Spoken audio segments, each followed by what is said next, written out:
Hello students, मैं Manoj Kumar, physics lecturer. आज का हमारा टॉपिक है वैद्युत धारिता तथा संधारित्र। तो सबसे पहले हमें इसकी कुछ बेसिक बातें समझनी होंगी कि धारिता क्या है और हमारी दैनिक जीवन में इसकी आवश्यकताएं कहाँ हैं। देखिए, स्टोरेज हमारी आवश्यकता है, स्टोरेज हमारी आवश्यकता है और हम चाहते हैं चीज़ों को स्टोर करके रखना। हमारे पास जीवन जीने के दो तरीके हैं, या तो हम चीज़ों को साथ साथ उपलब्ध करें और यूज करें, या पहले से स्टोर करके रख लें। फॉर एग्ज़ाम्पल, आपके घर में आटे की आवश्यकता है, या तो एक मेथड है कि आप अनाज लें, चक्की से उसे पीसें और साथ साथ आटा बना के तब अपनी रोटी का इंतज़ाम करें, या एक मेथड है कि आप एक बार बहुत सारा अनाज लें, उसे पिसवा के ले आएँ और उसे स्टोर करके रख दें आटे को, और आवश्यकता पड़ने पर उस स्टोरेज से जहाँ आपने आटा स्टोर किया है लेके अपना काम शुरू कर दें। ऐसे ही पानी की बात कर लेते हैं। मान लो हमें पानी की आवश्यकता है, उसकी भी दो मेथड हैं।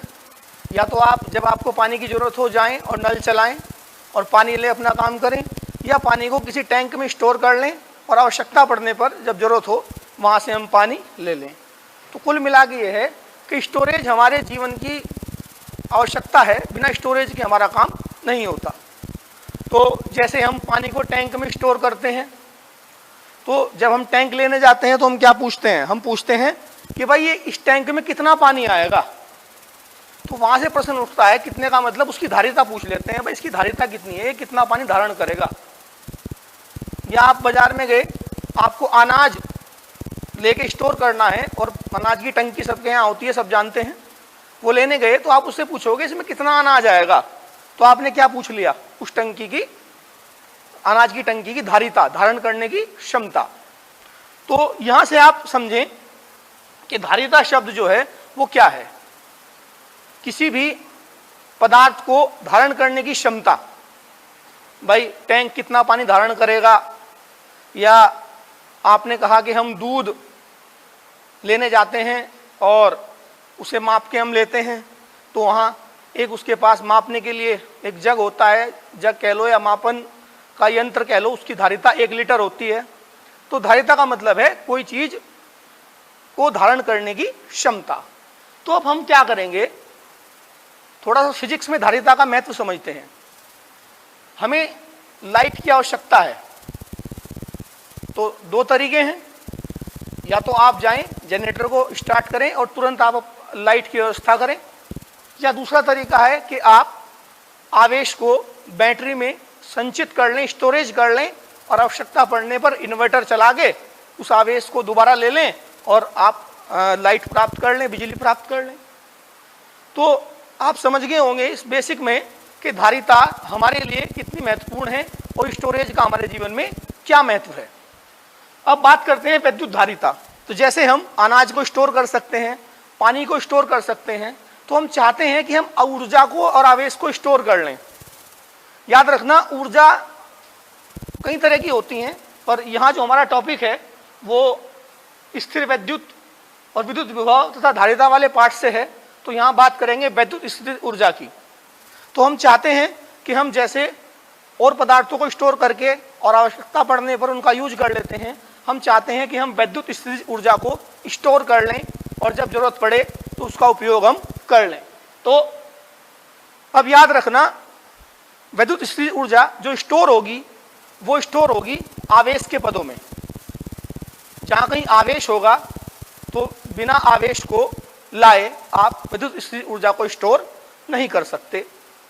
तो सबसे पहली बात तो अभी आई कि जैसे हम पानी को तो स्टोर करते हैं प्लास्टिक के टैंक में, तो अब हम आवेश को स्टोर कहाँ करें? तो आवेश को स्टोर करने का तरीका सबसे अच्छा होता है चालक। किसी भी चालक पर आप आवेश को स्टोर कर सकते हैं, किसी भी चालक पर आप आवेश को स्टोर कर सकते हैं। अब वो चालक जब आप उसे आवेश देना शुरू करोगे तो उसकी एक लिमिट होगी, उसकी लिमिट होगी आवेश को ग्रहण करने की लिमिट, या ये समझो आवेश को धारण करने की क्षमता। वही होगी उसकी धारिता। कोई चालक जितना आवेश अपने ऊपर धारण कर लेगा वो क्या होगी, उसकी धारिता होगी। तो जैसे आप किसी बाल्टी में पानी भरते जाएं तो क्या होगा, पानी बाल्टी में भरेगा और जब बाल्टी भर जाएगी तो वो पानी क्या शुरू हो जाएगा, बाल्टी से बाहर निकलना शुरू हो जाएगा। ऐसे ही जब आप किसी चालक को आवेश देते हैं तो आवेश को चालक अपने ऊपर धारण करता चला जाता है और जब उसकी क्षमता पूरी हो जाती है चालक की आवेश को धारण करने की, तो चालक से भी आवेश लीकेज होना शुरू हो जाता है या आवेश का क्षरण शुरू हो जाता है। क्षरण कहते हैं हिंदी में, अंग्रेजी में कहते हैं लीकेज। तो अब प्रश्न ये था कि हम आवेश को कहाँ स्टोर करें, तो मैंने बताया आवेश को स्टोर करेंगे आप किसी चालक के ऊपर। तो अब परिभाषा लिख लीजिए विद्युत धारिता की, मैं बोल देता हूं। किसी चालक की आवेश को या विद्युत स्थिर ऊर्जा को ग्रहण करने की क्षमता उस चालक की विद्युत धारिता कहलाती है। मुझे उम्मीद है आपको विद्युत धारिता क्लियर हो गया होगा। अब इसमें थोड़ा सा इसका मैथमेटिक्स टर्म देखते हैं कि धारिता कैसे निकाली जाती है और चालक पर हम आवेश कैसे देते हैं। अब एक टर्म आती है विभव। विभव क्या होता है, मुझे उम्मीद है आपने इससे पहले चैप्टर में या इसमें कहीं किसी वीडियो में देख लिया होगा। मैं विभव यहाँ पर नहीं पढ़ाऊंगा क्योंकि ये टॉपिक मेरा दूसरा है, फिर भी मैं आपको थोड़ा सा फील कराता हूँ विभव क्या है। विभव, अगर मैं आपको एक बाल्टी दूं और मैं कहूँ इस बाल्टी में आप पानी डालते जाइए, ये आपने बाल्टी से यहाँ पानी डालना शुरू किया तो क्या होगा, जैसे आप पानी डालोगे तो इसमें पानी का तल बढ़ेगा, पानी का तल बढ़ता जाएगा। तो अब आप सुनिए, आप इस बाल्टी को कोई चालक मानिए और पानी को आवेश मानिए। तो जब आप क्या करेंगे, किसी चालक पर आवेश डालते जाएंगे, जैसे बाल्टी में पानी डाल रहे, तो बाल्टी में क्या बढ़ रहा है, पानी का तल बढ़ता जा रहा है, पानी का लेवल बढ़ता जा रहा है। थोड़ी देर में पानी यहाँ तक आ जाएगा, थोड़ी देर में पानी यहाँ तक आ जाएगा, फिर ये पानी यहाँ तक ऊपर तक आ जाएगा। अगर आप और भी आवेश डालते गए तो ये पानी बाहर निकलना शुरू हो जाएगा। तो ऐसे ही जब आप क्या करते हैं, किसी चालक को आवेश देते जाते हैं तो चालक पर आवेश का तल बढ़ता जाता है। ये आवेश का तल ही विभव है। एक चालक पर आवेश का तल कम है तो उसका विभव कम माना जाएगा, और एक चालक पर आवेश का तल ज्यादा है उसका विभव अधिक माना जाएगा। तो यहाँ क्या रिजल्ट निकला, जैसे जैसे आपने यहाँ Q डाला, Q का मतलब पानी को मैं आवेश मान रहा हूं, वैसे वैसे क्या बढ़ा, पानी का तल यानी विभव बढ़ता चला गया। पहले विभव इतना था और आपने आवेश डाला अर्थात और पानी डाला बाल्टी में, अब विभव इतना हो गया। तो हम देख रहे हैं जैसे जैसे चालक पे आप आवेश की मात्रा बढ़ाते जा रहे हैं वैसे वैसे चालक पर विभव का मान बढ़ता जा रहा है। तो इससे क्या पता चलता है कि जो आवेश है वो विभव के अनुक्रमानुपाती होता है। तो किसी भी चालक पर अगर आप आवेश डालते जाएंगे तो उस पर आवेश का तल बढ़ता जाएगा अर्थात उस चालक का विभव बढ़ता जाएगा। तो इससे क्या निष्कर्ष निकलता है, इससे निष्कर्ष निकलता है कि किसी भी चालक को जो दिया गया आवेश Q है वो उसके विभव के अनुक्रमानुपाती होता है। ये बात मुझे लग रहा है आपको क्लियर होगी स्टूडेंट्स। अब यहां एक नियतांक चाहिए आपको, एक नियतांक लेंगे C। ये नोट कर लीजिए, जहां मैंने आपको परिभाषा लिखवाई थी उसके बाद लिखो, परिभाषा के बाद लिखिए। जैसे जैसे किसी चालक पर आवेश की मात्रा बढ़ाते हैं तो उसका विभव भी बढ़ता जाता है। अर्थात के बाद ये आएगा Q अनुक्रमानुपाती V, फिर एक नियतांक लेंगे Q बराबर CV हो जाएगा। उसके बाद लिखिए, जहां C एक नियतांक है जिसे चालक की विद्युत धारिता कहते हैं। लिखिए, धारिता चालक के आकार, उसके पास के माध्यम तथा चालक के पास रखे अन्य किसी चालक की उपस्थिति पर निर्भर करती है। ये C किस किस पे डिपेंड करेगा मैंने आपको बता दिया। तो अब यहां से C हुई चालक की धारिता, तो आप C की वैल्यू निकालिए। C इज इक्वल टू क्या हो जाएगा, Q अपॉन V। तो C की नई डेफिनेशन बन जाएगी यहां से। C किस किस का अनुपात है, Q और V का। C किस किस का अनुपात है, Q और v का। तो लिखिए यहां से एक परिभाषा और बनेगी धारिता की। लिखिए किसी चालक को दिए गए आवेश तथा आवेश के कारण चालक की विभव में होने वाली वृद्धि के अनुपात को चालक की वैद्युत धारिता कहते हैं। ये परिभाषा भी आप लिख सकते हैं पेपर में 1 नंबर में अगर आता है तो। अब बात करते हैं धारिता के मात्रक की।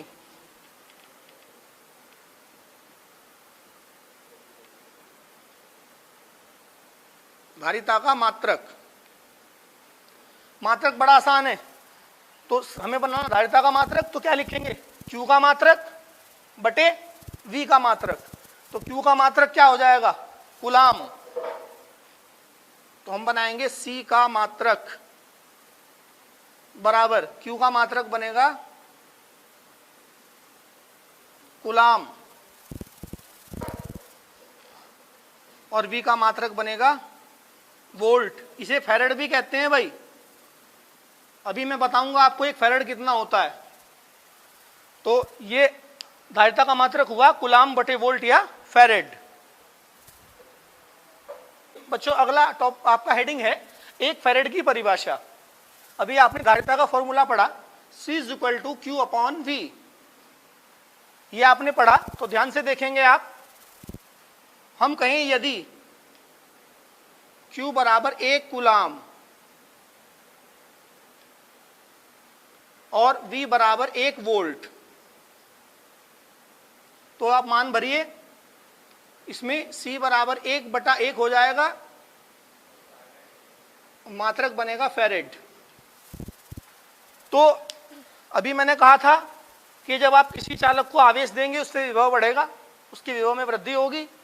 तो अगर हम किसी चालक को कितना आवेश दें, 1 कूलाम आवेश दें, और वो आवेश देने पे उसका विभव कितना बढ़ जाए, 1 वोल्ट, तो जिस चालक को 1 कूलाम आवेश देने पर उसका विभव कितना बढ़े, 1 वोल्ट बढ़े, उस चालक की धारिता क्या मानी जाएगी, 1 फैरेड मानी जाएगी। और थोड़ा क्लियर करते हैं। मान लो आपके पास कोई चालक है, आपने उसे 1 कूलाम आवेश दिया, उसका विभव बढ़ गया 5 वोल्ट, तो उसकी धारिता 1 फैरेड नहीं होने की, ये याद रखने की बात है। मान लो आपने किसी चालक को 1 कूलाम आवेश दिया और 1 कूलाम आवेश देने पे उसका विभव बढ़ गया 5 वोल्ट, तो उसकी धारिता आप 1 फैरेड नहीं कहने के, आपको उस चालक की धारिता 1 फैरेड कहनी पड़ेगी जिसे 1 कूलाम आवेश देने पर विभव कितना बढ़ जाए, उसका 1 वोल्ट बढ़ जाए। तो इसे नोट कर लीजिए, मैं बोल देता हूं। 1 फैरेड की परिभाषा को लिखिए।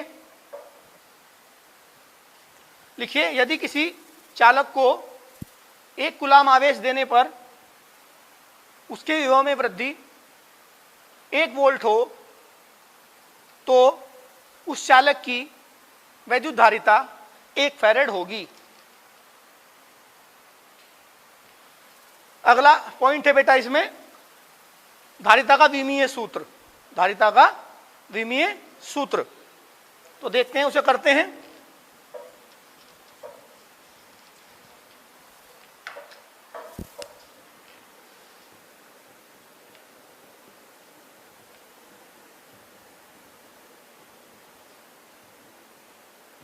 वैसे तो आप विमाई कक्षा 11 में बना चुके, फॉर्मूला मैंने मिटाया नहीं था, सामने लिखा हुआ है।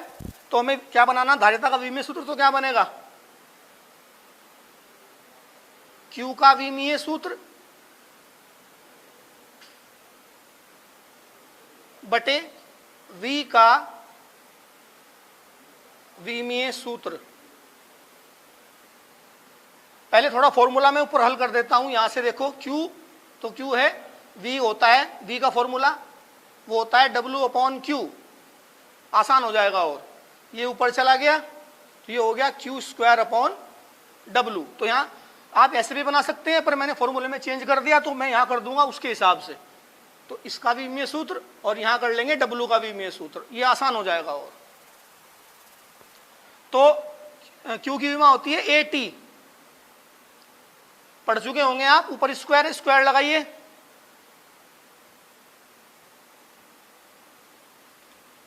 और W की विमा कार्य होता है M L/2 T⁻²।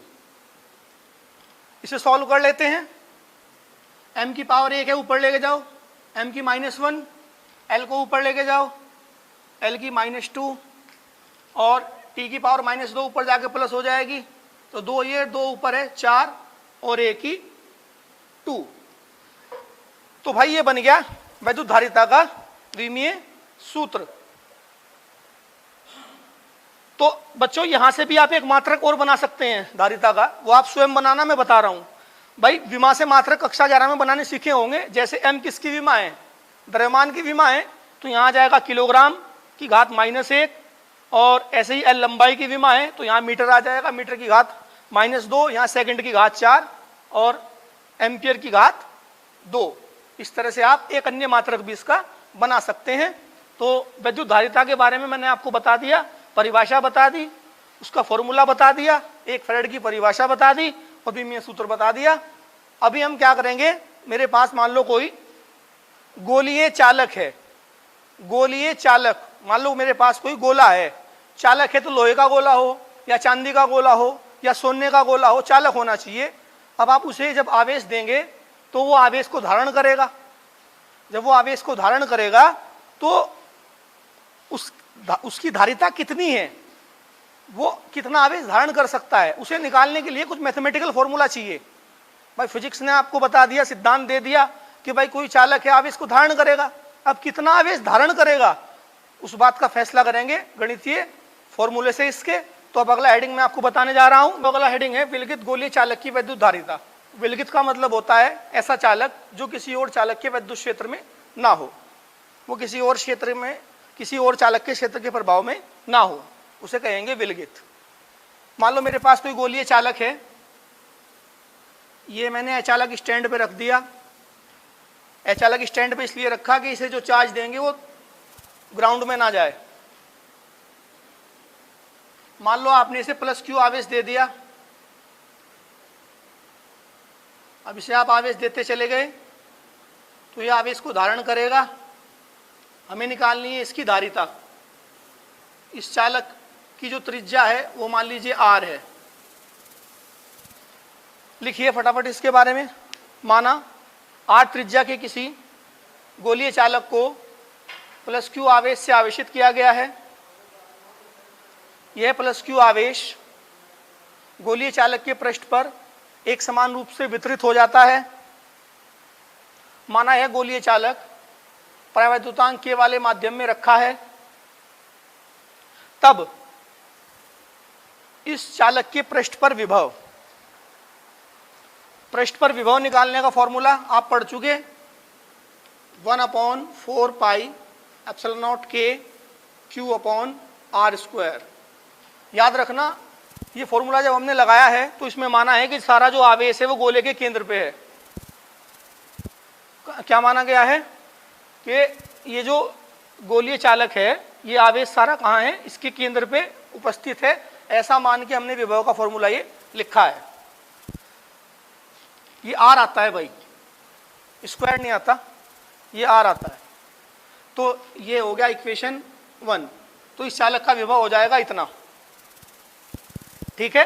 तो विभव का फॉर्मूला 1/4πε0 K Q/r। अब धारिता का फॉर्मूला आप पढ़ चुके, C = Q/V। तो ये V की वैल्यू रखिए 1/4πε0 K और Q/r। देखो अब ये Q से Q कटेगा, ये ऊपर चला जाएगा 4πε0 K × R। ये हो गया भैया किसी गोलीय चालक की धारिता का फॉर्मूला। मात्रक लिख देंगे इसका फैरेड। मुझे उम्मीद है आपको ये क्लियर हो गया होगा। अब इसमें हम देखेंगे आगे कुछ स्पेशल पॉइंट्स। जैसे अगर हम ये कहें कि ये जो चालक है ये कहाँ रखा हुआ है, वायु या निर्वात में रखा है। यदि चालक कहाँ रखा है, वायु या निर्वात में, तो K बराबर हो जाएगा 1। तो इसकी धारिता जो बनेगी, मान लो वो C0 होगी, तो K को 1 भरिए, क्या बनेगा 4πε0 R। ये समीकरण हो गई 1, ये हो गई 2। इन समीकरणों को आप डिवाइड कर सकते हैं। डिवाइड करके आ जाएगा, यहाँ देखिए C/C0, C की वैल्यू भरिए 4 पाई एप्सिलॉन नॉट के आर, और इसकी वैल्यू भरी है सी नॉट की 4 पाई एप्सिलॉन नॉट आर। तो देखिए ये टर्म कट जाएंगी, तो C इज इक्वल टू आ जाएगा C0 के। तो आप देखो यहां इक्वल लगा हुआ है, तो C और C0 के इनमें कौन बड़ा है ये आप देख सकते हैं गणित से। तो C0 में जब किसी की गुना हुई, C0 में जब किसी टर्म की गुना हुई तो वो C के बराबर हुआ। इसका मतलब यहां पे जो बड़ा है हमारा वो हो जाएगा C।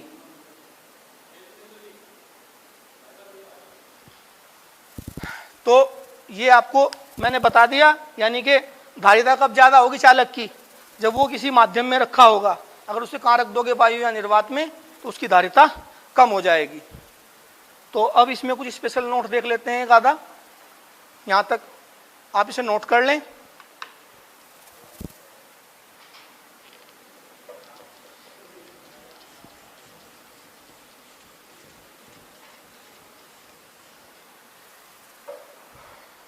अब इसमें हम देखेंगे कि हम पृथ्वी के विभव को 0 मानते हैं। क्या मानते हैं? पृथ्वी के विभव को 0 मानते हैं, तो उसकी धारिता कितनी होगी? पृथ्वी का विभव हम क्या लेते हैं? 0 लेते हैं, तो इसकी धारिता हो जाएगी, फॉर्मूला होगा C = Q/V। तो V की वैल्यू हो गई 0, तो C आ गया अनंत। तो धारिता कितनी बनी पृथ्वी की? अनंत बनी। इसका मतलब ये है कि पृथ्वी की धारण क्षमता इतनी है, आवेश को ग्रहण करने की क्षमता इतनी है कि आप उसे कितना भी आवेश दें या उससे कितना भी आवेश लें, उसका विभव नहीं बढ़ेगा, 0 ही रहेगा। फिर से रिपीट करता हूं, पृथ्वी की धारिता कितनी आ गई? अनंत आ गई। इससे पता चलता है कि पृथ्वी से कितना भी आवेश ले लो और उससे चाहे कितना भी आवेश दे दो, उसके विभव में कोई चेंज नहीं होगा। एक तो ये स्पेशल पॉइंट था इसका। दूसरा पॉइंट देख लो, एक पॉइंट और है बच्चों इसका, वो देखिए कि क्या पृथ्वी पर 1 फैरेड धारिता का चालक संभव है? क्वेश्चन डाल लीजिए, क्या पृथ्वी पर 1 फैरेड धारिता का चालक संभव है? देखते हैं। ये मेरी पृथ्वी है, मान लो पृथ्वी की त्रिज्या r बराबर होता है 6.4 × 10⁶ मीटर। ये पृथ्वी की त्रिज्या है। पृथ्वी अपने आप में एक गोला है, पृथ्वी की त्रिज्या इतनी है तो जाहिर सी बात है इससे बड़ा गोला तो पृथ्वी पे आ नहीं सकता। पृथ्वी जब इतना बड़ा खुद अपने आप में इतनी त्रिज्या का गोला है, तो इससे अधिक त्रिज्या का गोला पृथ्वी पे नहीं आएगा। तो मैं देखता हूं कि 1 फैरेड धारिता किस चालक की होगी। हमें C कितना लेके चलना है? 1 फैरेड। फॉर्मूला गोलीय चालक की धारिता का 4 पाई एप्सिलॉन नॉट r। धारिता आप कितनी करना चाह रहे हैं? 1। इसकी वैल्यू आप जानते हैं, गुणा r। ब्रज गुणा करने पे r बराबर क्या आ गया? 9 × 10⁹ मीटर। तो देखो जिस चालक की त्रिज्या कितनी हो, 9 × 10⁹ मीटर, वो चालक कितना, उसकी धारिता कितनी होगी? 1 फैरेड। अब देखो ये धारिता, सॉरी ये जो त्रिज्या है, ये त्रिज्या पृथ्वी की त्रिज्या से भी बहुत ज्यादा है। तो इसका मतलब पृथ्वी पर कोई ऐसा चालक संभव नहीं है जिसकी धारिता कितनी हो? 1 फैरेड हो, क्योंकि 1 फैरेड धारिता होने के लिए वो गोला पृथ्वी के साइज से भी बड़ा हो जाएगा। तो अब प्रश्न बनता है कि पृथ्वी की धारिता कितनी होगी? भाई पृथ्वी की धारिता कितनी होगी? तो हम निकाल लेते हैं पृथ्वी की भी धारिता कितनी होती है। पृथ्वी एक गोला है, उसकी धारिता निकालनी है। धारिता का formula 4 pi epsilon not r।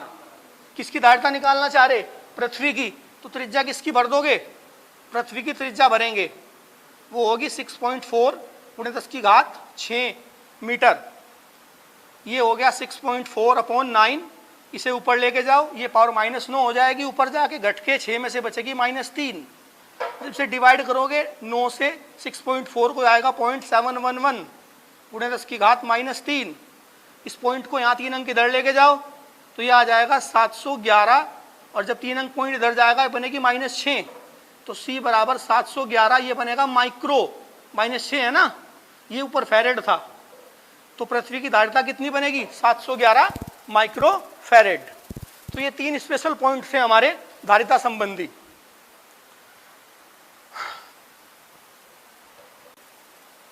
तो बच्चों अगला टॉपिक है आपका संधारित्र।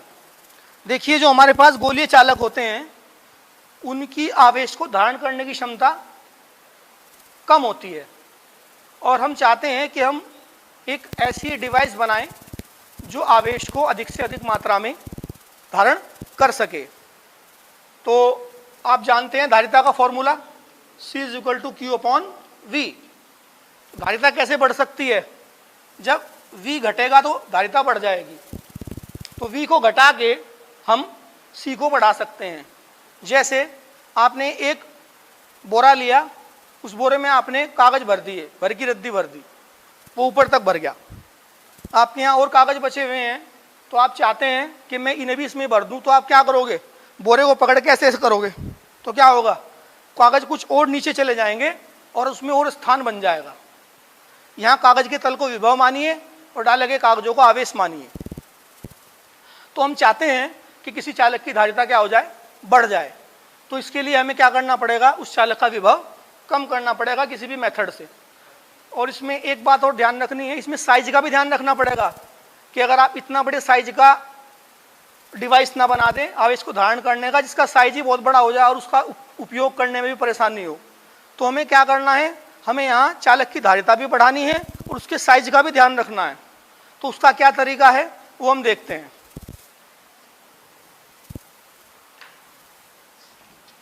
बात करें संधारित्र की, परिभाषा बाद में लिखवाऊंगा, पहले समझ लो। ये मेरे पास कोई चालक है, चालक का मतलब इस तरह की पट्टी, ये आपको सामने चौड़ाई दिखाई दे रही है इसकी। आपने इसे आवेश दे दिया,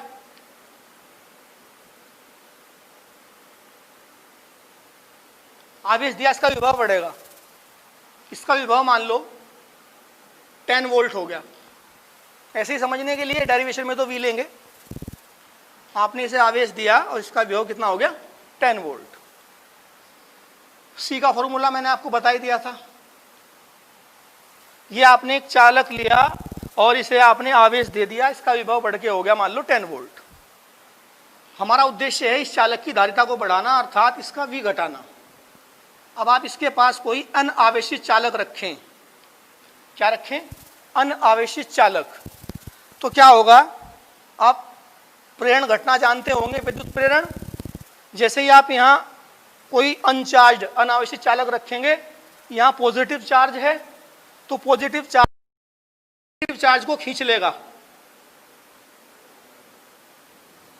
और जो नेगेटिव चार्ज खींचा उसके कॉरस्पॉन्डिंग जो पॉजिटिव चार्ज था वो प्लस के प्रतिकर्षण के कारण इधर आ जाएगा।